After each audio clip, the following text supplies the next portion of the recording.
North Carolina is one of the more aggressive states in the nation in licensing occupations, and researchers in the field have found that, in general, occupational licensing raises the cost to consumers and makes it harder for more people to enter the profession. You have a series of reforms in this new report that would improve the process. What are some of the reforms you're talking about? Well, some of the major ones would be reducing and eliminating some of the occupational licensing boards, consolidating some that are left, encouraging reciprocity across states. If they're licensed in Virginia and South Carolina, they should be licensed in North Carolina. Applying a principle of least cost state, which would be essentially, there's no reason for our licensing system to be that much more restrictive than it would be in Tennessee, Georgia.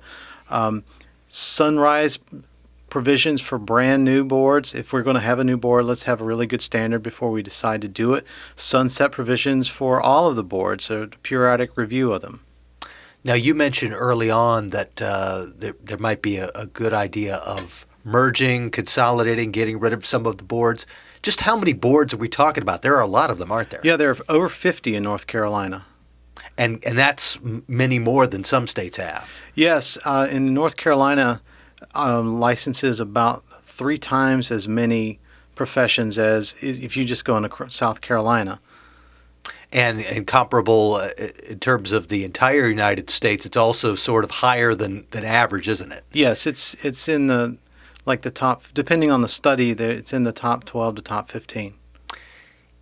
Looking beyond just the numbers, why do you think it would be important for North Carolina to address this now? Is this a pressing need?